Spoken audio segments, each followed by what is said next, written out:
No rivals, I ain't got no rivals. I ain't got no rivals. Why they wanna know? Alright, man. No, it's good to see you again, man. It's been a minute. Man. Good to see you. I didn't even check when our last podcast was, but it was like when Me and Me Too first dropped, so yeah, it was like right after Me and Me Too. That was like 2018. Yeah, it's been a minute. That was actually 2018. That's crazy. That is crazy when you think about it. It seems like yesterday. I know. And then like even the fact that you were like episode 5 as well, it was like so early on, and then everything that's happened since that particular one as well, from both sides as well, is like that's ridiculous. Crazy. The growth has been, that's good though. Yeah. Because if we were having the same conversations at the same levels every time we spoke, that would be a bad shout. Yeah. But you know what I mean, it's great that every time we come together, you've elevated, I've elevated. That's amazing. Exactly. 100%. So talk to me about everything since Me and Me Too. What stood out to you the most? God damn it, Me and Me Too was such a long time ago. So much has happened since there's then. bare singles since then. It was Tech Time first. There was the funny thing, there was actually only Tech Time and Ozone. Yeah.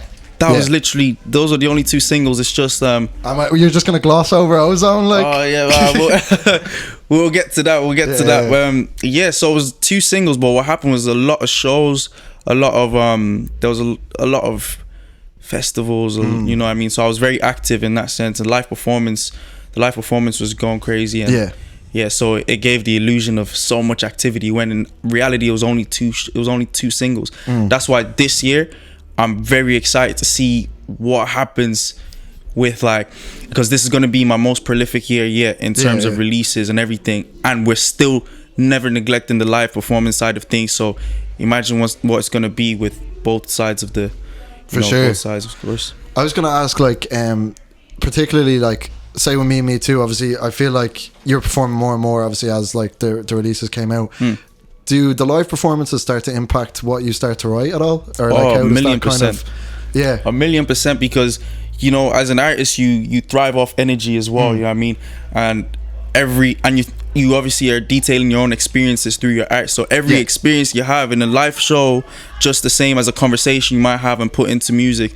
You can have a killer live show, and that inspires you to write something crazy just off the energy alone. Not even necessarily anything that happened in the show specifically, just like the energy was so crazy, and it gave you some inspiration to write this banger, because you know that's what's going to unlock that energy level again, and that type of thing. And that's happened a few times, so I'm really excited for what songs do you think go off the most when you're on? Because I was playing True Colors earlier, and I was like, I think this one goes hard live, but I don't know. It depends on the show. Yeah, it depends on the type of show. Like there's some shows where Oh Lord is the shutdown. Yeah, there's some shows where Medusa is the shutdown. There's some shows where the freestyle. The freestyle, because that's the trademark now, isn't it? When I say JyellowL, you say that's TM'd. Sick. So that goes crazy. And the thing about my performances, I'm always big on crowd participation and interacting with the crowd as well. So I guess the songs where there's a lot of interaction definitely always go crazy. So. Is that something you just learned organically, or did you kind of were you rubbing shoulders with anyone? Did it, especially because you're on supporting obviously the game, and did you ever get a chance to kind of learn off anybody in particular? Or I had to perfect my craft before I was getting any support slots. Exactly. You know what I mean? Yeah. So I was I was learning on the job. You know, the way who I am as a performer now isn't the same person I was when I started. You know what I mean? And that's great. That's great. You know what I mean? So I'm happy that I had those experiences where there were some shows, they weren't great shows, but then I learned from them. And you know what I mean, people kind of say learn from your experiences, but it goes over your head a lot of the time. But what I always used to do or what I still do is, every time I perform, I kind of give a few hours to cool off, and then I reflect on everything that happened and what went right, what went wrong, how can we stop that from happening again, and then we regroup. You know what I mean? Us and whoever else is involved in the team at the time, whether it's the band or the DJ or whoever, we're like, okay, this was what was wrong. Let's nip it in the bud. Let's get this. Let's amplify this. This was really good. Let's make it amazing. This wasn't good enough. Let's also make it amazing. Yeah, so, exactly. I suppose talking about team, do you want to talk about how you two linked up, or is this confidential? But we'll pass it. Talk about that. Yeah, now that's another funny story now. Well, it was definitely back in school. No, we obviously started in that school, and obviously everyone in there kind of was different to us in a sense. Obviously, because they're from kind of the posh, let's say, typical posh person, and we weren't like that. And then one day I was just walking down the street on my break with one of the guys that I know, and we bumped into this guy. Man, this tall, skinny guy walking around as if he's some cool guy, you know what I mean? I was like, as if I'm some cool guy. What's happening here? And then he was speaking to the other friend, and I got introduced to him that way. And then during that lunch break that day, we were in that same room, and I went up and he had that really nice bracelet on him. Like he always has some accessories on him. Always drip down. Nah, man. So I was like, man, let me touch that. Let me see how that looks on me. You know what I mean? And then he passed it on. I was like, I'm not taking that off, man. I'm not taking it off. Who's this guy? Give me my bracelet. What are you talking about? Get out of here. Yeah, and then from there, man, here we are now, you know, closer than ever. Like, yeah, So man. what's it been, like 4 or 5 years? nearly 6 years now. Nearly 6 years. Like, it's crazy. It's been a long time Yeah, now, man. yeah. 100%. Yeah, It's been a journey, and like we've literally grown together, learned together, like everything. We've maneuvered the whole scene together because we met at the start of my journey, you know, like professionally. So then we've learned everything together. As I've learned, he's learned. As he's grown, I've grown. And you know what I mean? That's my brother, man. That's my guy. That's my slime. Yeah, man. Come That's on. us, man. Yeah. Yeah, No, go on the 100%. mic back. Yes, I'll tell you, yeah, I know, right? Honestly. You keep going, my job's done. Like, Sir. yeah, I suppose even like on like that topic as well, like because obviously recently there's been a lot of like talk in like Irish hip hop about like criticism, and like people think like everybody's just showing love and they're not giving like any criticism. So do you think that's important, like with a team, like if you are like just honest with each other, like Of obviously, course, you can't have any yes men around you. Yeah. But then the thing about criticism is it's a complicated thing because, of course, criticism is subjective, especially when it comes to music, and music itself is very subjective and opinion relative. So I might do something I think is amazing, and you might criticize it, but that doesn't mean your criticism is like justified just because you don't like it. You know what I'm saying? Yeah. I could present it to, maybe you're just not the listener for it. Do you know what I'm saying? So I think that's why I tend to stay away from criticizing artists or other people's work, because maybe you're just not making music for me. Like, you know what I mean? If I don't like it, doesn't mean it's bad. Exactly. It just means it's not to my taste. You know what I'm saying? Yeah, that makes sense. Yeah. So I suppose we'll drop back into the tracks that have come out since. So Yeah. first of all, Ozone, because that was absolutely massive. Like, how did this whole thing start? Did you write that to get on FIFA? Do you know what? It's not. I didn't even write it to get on FIFA, but after it was recorded and mixed, I was knew? like, yo, this could probably be the one. Definitely. And I said it to Chris, and he was like, yeah, man. Chris is always very positive. Like, yeah, man. Like, you know what I mean? Yeah. He was probably like, nah, man, shut up. But outside, he's like, yeah, man, yeah, of course. And I was like, nah, I'm serious. Like, I'm gonna send this straight away to you, because obviously they had reached out a few months before that about the Christmas ad campaign. So the communication lines were open, and so I just sent that over immediately. Like, and then when the news came, oh man. That's got to be surreal, to be fair. I can't describe the feeling. Yeah. One of the best feelings I've ever felt in my life. You know what I mean? Because like that was one of those moments in the scene where it was just like, oh, this is so sick to see. Do you know what I mean? Yeah, like, it was It was definitely a landmark moment for myself, as well as I'm sure in the music scene as well. I'm sure when you're doing the history of Irish hip hop, that's gonna be there. Man, like, for real though. When JyellowL got on FIFA, Yeah. everything was different. It'll be that kind of thing. And also my career as well. Like when I got on FIFA, everything was different. So yeah, man, we're blessed. That's what I'm saying. Like, it's blessed that in Irish hip hop we're literally we're the first generation getting that international appeal. So we're gonna be the reference points to the younger generation, the upcoming artists, and that's a blessing in itself. Yeah, you know? for sure. Yeah. Obviously, when you dropped "Oh Lord" with Aaron Unknown as well, Yeah. It was sick to see that collaboration come full circle on Asylum as well. Yeah. So like, how natural was linking up with him, and like, how did that? It was supernatural. Like, supernatural. Yeah. But yeah, it was great because Aaron is a very organic guy, very authentic. So everything he says, he means, that kind of thing. So when he messaged me after he heard me on a playlist or whatever, he was like, yo bro, I rate your intellect. That's we need to sick. get some Yeah. we need to get some work done. And it's funny because I just listened to his EP because I'd been following him for a while. His music, and I just listened to his EP Two Sides, and I thought that was crazy. And funny enough, like the law of attraction, man, because it was crazy. Because when I was listening to that EP, I was like, yo, me and this guy and I, we operate on the same frequency. I believe it would be so sick. I would like to do a man, song. the verses, like they do, like thematically and everything, it's like it works so well, like 100%. Like even on all our collaborations, that's why we work so well together. And he's able to fit into me, and I'm able to fit into him. Yeah. Because what I think from the tracks that are released, like Oh Lord, Everything I Need, Asylum, is Oh Lord is more him fitting into me, and then Everything I Need and Asylum is more me getting into his territory, and we're still able to stand in the presence of each other in our own lanes as well. Sure. So that's, you know, I mean, connections like that don't come around often, especially in music. Yeah. And you have to hold on to those. Yeah. Is the new tracks on No Rivals, is that the first track in a while not produced by Chris Kabs? Asylum wasn't produced by Chris Kabs. Yeah, I was gonna say. Yeah, Asylum wasn't produced by Chris Kabs. So it's this.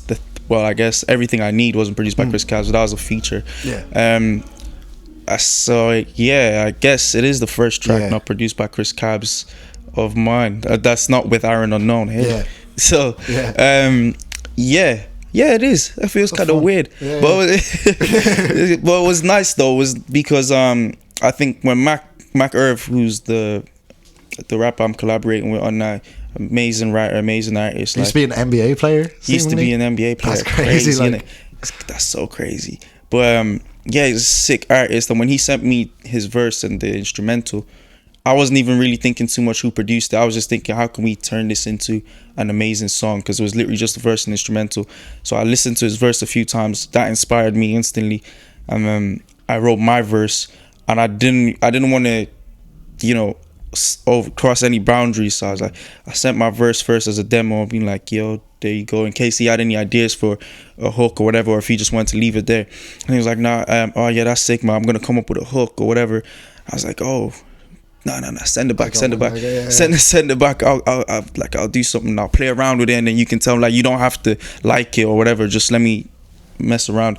So then I re-recorded, and I came up with the hook and everything, and it just worked really well. Yeah, man. I was saying, really, I think you stole that song. Like, as soon as like that hook comes in, I was like, oh damn! It's almost like some Sway Lee shit, almost. You know what I mean? That's it's crazy. Like, everyone is so shocked by the vocals. I'm thinking like, yo, but you've been doing it out here. Yeah, you've been doing it though. You've been doing it. I've been out here. But yeah, no, it's. I think for a lot of people who don't get to see, or who don't get to see the music I make on demand, and they just see the releases and hear the releases. Yeah. I guess it's something new it's like a different side of me for them, or an introduction to a different side of me. But for people who I play like my unreleased stuff all the time, like they know, like I'm always on my vocal thing. Yeah, no, for sure. I'm definitely trying to. I know how to work with my range, my vocal range. Let's just say that. Yeah. I'm not a singer, but I know how to use what I have. That type of thing. Yeah. I was reading Luke Sharkey did like a really good like breakdown of the track as well. Did you think he got it like pretty spot on, or like, because were you thinking a lot about like the American audience at all, or like what way were you thinking going into the track? Yeah, it was more like a playful kind of way though, because obviously I know just because I do a track with American guy doesn't mean I'm gonna pop in the States or whatever. You know what I'm saying? But it was just sort of playful point of view. I was thinking, to be honest, like if this track goes crazy in the States, I don't care I don't care how it performs here or whatever. And then I was like, nah. That's not right. I have to stay repping regardless, and I have to be a representative of my own reality to the new people who get put onto my music, and that's what. So that's why I was like, nah, let me see that's people I'm promoting. And then I went back. I was literally writing as I was thinking. Like that was my thought process. And Luke Sharkey, he really broke that down. I was surprised. I couldn't explain that as well as he did. Yeah, do you know what I mean? Like, it was really good. Like, it was literally in my mind. I don't know how he did that. It's crazy. So I guess like you said, this is going to be your most prolific year. Is there going to be? 1,000,000%. Can we talk about anything? No. I mean, but give us some. I don't know. Where's your mind at? This gonna feel good. Wait, hold on. Let me talk to my PR. Let me tell you, man, that felt good. My PR. Anyway, so it's definitely going to be my most prolific year in terms of releases and in terms of just the shows. I'm very active. I'm being very active recently. You know what I mean? Going on 2 support tours at the minute now. One with the game in February, one with Nelly in March, and there's a lot more coming as well. And I don't want to keep it there. At the minute, I'm trying to grow my fan base as well, grow my audience, my listener base, and just push on from there. We have a lot of plans coming for the end of the year as well, and it's going to coincide with the releases. And it's going to be an exciting year for people who like music. Yeah, for sure. Yeah. Because I just wanted to ask, like, in general, say, like, I could even put it this way. I could say, are you thinking about Please send me dropping this an album? footage, please. Huh? Have you thought about dropping an album as opposed to? Have I thought about dropping an album? Yeah. Are we doing the question right now? I think so. Okay. Have I thought about dropping an album? Of course. I think you know what I mean, as an artist, especially as a hip hop artist, that's how you measure your career. Like, if you look back at all the greats, they have a crazy amount of albums, and that's how they mark their careers kind of chronologically. It's like, oh yeah, Jay-Z Blueprint 1 or Blueprint 3 or the Black Album and all that kind of stuff. So I've always been thinking of dropping an album. It's just been a case of when is the right time. And I think we're at the right time. Right, the time is right now. You know what I'm saying? Now right is the time. Yes. Read between the lines, people. Honestly, 2020, the vision is clear. Where I want to go as well is, like, I think we're in an interesting time. Someone was getting back to me. So we did this podcast basically where we wrapped up like 2019 in Irish hip hop, right? And someone was getting at me because he was like, we were calling every release projects, right? And my whole debate was, the thing about it is now though, like, obviously albums and EPs and singles all live in the same place anyway. Like, if you go to the Spotify page, it doesn't really matter whether because it's just the artist saying this is an album or this is an EP that dictates whether it is or not. So I was like, I'm just going to call it a project because it's all living in the same place. So like, what do you think about that? Maybe like I don't know. Yeah, I would like. I'd say if I were in your field, the journalism, I'd probably stay on the safe side as well. I'd be like projects. I mean, so I get why, but because I guess even like I was thinking of like, say Lil Nas X's 7. Is that an album? Is that an EP? Is that, what is that? You know what I mean? I mean, it depends on what he calls it. Exactly. That's what I mean. Because then some people call that an EP, some people call that an album. Yeah. Like Kanye West, Pusha T, and them, and Tiana Taylor, they all did that 7 single album, 7-track album. Yeah. And even Mick Jenkins recently as well, 7 tracks. And it just depends on what the artist calls or what they want to go with. I mean, I guess some people are afraid of the whole album thing, and it's the like stigma, like, this, sort of thing. you know what I mean, it's this mammoth responsibility to have an amazing album. So that's why people probably like, nah, it's an EP, just call it an EP type thing. But yeah, because if we're measuring EPs as 7 tracks and all, then Bulletproof, if we're measuring albums as 7 tracks, then Bulletproof is an album technically. Like, so it's crazy. Yeah. No, on the same topic, I suppose, was there anything that stood out to you from 2019? Because we actually had a pretty hard time thinking of stuff that stood out. Like, for me, the UK, like Psychodrama and maybe Skepta's album, and Nothing Great About Britain. Nothing Great About Britain. Yeah, Slow Tie. Definitely. Yeah. Definitely. Because I was trying to think in the US, and like there wasn't a whole lot. What stood out to me in the US 2019? Like it was actually surprisingly tough, because like you think back to some years like 2016 when like Lil Uzi, JyellowL, it was like stuff was happening. My brain's actually just frozen. I know, man. It was honestly, it was tough. I was like surprised. But Dave, Psychodrama is probably Cole J Radical, Cashmere Tears. That one, that's definitely that's the one. That's the one. That's a great project. And Cole J, I've been listening to him for a while since we met him at and the NC National Concert Hall. Yeah. So I've been a fan since then, since we saw him perform. Amazing artist, amazing performer, and it's just been great to watch his growth as a fan. You know what I mean? So yeah, that definitely stood out to me. 2019. Yeah, have to give props there. Yeah, for sure. Actually, because we didn't talk about over in the UK. The UK, and how that's been like, just as a. Oh yeah, the UK it's been great. it's interesting being somewhere as an outsider and seeing just being able to assess the scene and getting an inside view as an outsider has been great, because I have friends who are in the scene, and you know, like Yizzy, Aaron, and all that, Santino, and just seeing how the industry is there. That's what makes me know that we have a long way to go, and we need to do so much more. We need to be a lot more. You just need to be a lot more productive as a scene. And we need more artists. We need artists delivering more music and more projects, and we need to get a conversation, because we can't have a conversation when there's little output. So we definitely need to step up in that sense. So yeah. Because even like when I think like, man, like you look at a moment like Stormzy at Glastonbury, and it's like we have a long way to go before there's a Stormzy at Glastonbury. You know what I mean? Like that is crazy. You know, it's like damn. Yeah, no, we have a lot. But we have a lot to do. No, I definitely have faith. I have no doubt that we'll get there. It's about how far. It's like a relay race. You know what I mean? We're the first people off the mark, and we pass the baton, and then someone else goes further, and pass the baton, someone else goes, and that's just, it's gonna keep going that way. So it's our responsibility, and also our the onus is on us, definitely, to see how far we can take it before other people can pick up the torch and take it further than ourselves. I mean, it's good to be. We have to be selfless in these kind of things, otherwise you'll be bitter. You know what I mean? Because you need to acknowledge that people are gonna, the people you're gonna inspire are gonna go farther than you, and I'm definitely prepared for that, and I'm excited for that as well. But for now, I need to see how far I can take it, so they have a long way to go for them. So you know what I mean, and to give them a challenge. You know what I'm saying? So I can't just stop here. Exactly, you set the bar really high, so that when they reach it, it's like, yeah, you deserve to reach that. You know what I mean? Your 30 ratings, 100%.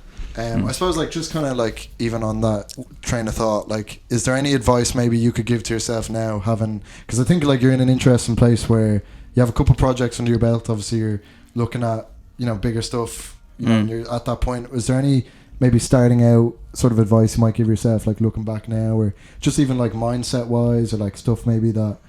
Yeah, I'd say just patience, like just being patient. I could have saved myself a lot of stress. Just, you know what I mean, because the uncertainty kills when you don't have a sense of direction, and you don't know where you're gonna go, what's gonna happen next, and there's no guidance, because we lack that infrastructure in hip-hop scene here. We don't have the guidance. We don't know what we're doing next, or there's no set path. There's no like, okay, you do this radio freestyle, and then you do this, and then there's this natural progression, and then you go there. And it's not like that. So you're scrambling and chasing leads that often don't lead to anything. That definitely caused me a lot of stress and anxiety at the time. So just patience, and just continuously being patiently persistent. That's my favorite term. Patiently persistent, not persistently patient. Big difference. I like that. Yeah, man. Shout out to Jeff Goins. I'm not gonna plagiarize. That's Jeff. That's Jeff Goins. I read his book. 100%. Damn. Do you have any other good books? Oh, at the minute I'm reading everything. All you need to know about the music business. Donald Passman. It's a great book. I'm reading the Big Payback. It's a hip hop book as well, about the history of hip hop, the evolution of hip hop, and hip hop business. And yeah, those are amazing books. I'm the kind of person, I like to read things that are directly applicable to my life. And, exactly. So I can learn from them and apply them as I go. So yeah, those are. Yeah, I like to read. My brothers get me into reading a lot. They read so much. So yeah, my little brother, my big brother, they read so much, and they just kind of. They recommend all the books I've named. They've been the ones who've got them for me. Just be like, yo, Jay, listen, like, we know you don't read, you don't read as much as we do, but like, you need to read these. You know? And I've been like, oh, okay. Yeah, and that's nice, because you learn from other people's experiences. You know what I mean? There's a good saying, a smart man learns from his own mistakes, a wise man learns from mistakes of others. So yeah, I'm not saying people have made mistakes, but just their experiences in general. That's why we reading books like The Big Payback, you know, learn about how Cash Money started, and how they got Universal to, you know, take them seriously and give them a large sum of money, and then they basically revamped the Universal and saved Universal pretty much. You know what I mean? And then just, you know, Master P, you know, real legends, and seeing how they did it. Master P did something ridiculous, like, what was it, 20 something albums a year or something he put out, something ridiculous like that, just because he wanted to be heard so badly and he wanted people to know about him so badly, out coming out of New Orleans. And all of those things, you take little things from other people's journey, see what worked for them, what didn't work for them, and would it work for you, would it not work for you, and trial and error as well. That's crazy, because I was just thinking about that in terms of like Odd Future, and I was thinking about Tyler, because I was listening to Smuckers, and he has a bar where he's like banned from New Zealand and all that, and he's like addressing all that stuff, and I was like, he has a Grammy now. I was like, that is sick, like going from like a Grammy, bands, that's crazy, and like hated on all for these like early projects, and then like come completely 180, like 100%. I also saw what he said about because he won best rap album, innit? I wouldn't call Ego a rap album. I think he wouldn't either, which is why he said all that stuff. That's crazy. The Grammys, they need to, whoever is on that panel, they need to pattern up. I mean, I still can't get over Cardi B winning over Astroworld last year. I won't lie, I'm salty that Victory Lap didn't win, but that's just me. That's fair. That's just but I mean, me. we got Macklemore over Mad City, which is arguably like an album of the decade. Yes. So that is robbery. That's the robbery of the decade. Like, there's no way we can let that go. We can't let that one go. No way. But I'm still salty over Victory Lap, because I'm a diehard Nipsey guy. That's my guy. I mean, rest in peace. But I've been trying to put people onto Nipsey for the longest time. So when he got when his album got nominated for the Grammy, that was like, for Nipsey fans, that was crazy, because he was the king of the underground. He was never like mainstream. So when he got that mainstream cosign, that was amazing. Like, that was crazy for me. At least got the nod, like. Yeah, he did. And it's just a shame his life ended how it did. But man. It goes to say, man, Juice WRLD, everybody, you know what I mean? Like, it's scary, like. Something. Stay safe out here, man. Literally, man. Please, keep honestly, them safe, man. Man. Yeah, honestly, it's fucked. So, do you want to just maybe like talk about the dates, the tours coming up? Where can we see you? We're gonna see you on March 16th for that Against Homelessness gig with Nilo. I love what he's doing, and someone has to take initiative. I mean, so March 16th. We've got the Nelly dates then start from March 20th or 20th, 21st, and then 28th. So those are some cool dates there. It's one international date as well. I'm gonna call Belfast an international date. We got the game February 9th and 10th. We got Other Voices. Sick. Other Voices, are we able to? 28th of February. That's gonna be sick. Playing with Elbow apparently at the church. Damn. Okay, I'm like, that's gonna be crazy. Rubbing elbows with Elbow. Hey, there's a lot of shows coming up, man. I'm holding off on Dublin for the minute. Because I want Dublin to be big. I want it to be really big, because after the headline show last year on the 10th of October at Whelan's, there's definitely, I can see you doing something like a lot bigger, a lot better. Like, that's what I'm saying. And that show we had so many setbacks in that show, but it was amazing. What we can do for the next one, bigger venue, bigger turnout, bigger, for sure, everything bigger, new music and everything. So when I come home, it's gonna be like the homecoming, like the massive homecoming. So probably aiming towards the end of the year for that, but like for something serious in Dublin. Man, I'm looking forward to that, man. That Other Voices thing, genuinely, I'm like goosebumps over that. That's sick. Like, oh really? That's crazy. I'm looking forward to that. Shout out to the Other Voices. I think this is our second year with them there, but then now they were like, you're ready to do that one, to do the church. You're ready for that. Man, I was like, thanks. I've always felt ready personally, but I mean, hey, I respect their judgment. That's it, man. Cool. Yeah, man. It's always good catching up with you. Of Do you have course. any like closing comments? No. For the people. You don't hustle, you don't eat. Yes, we're gonna put that on a tee.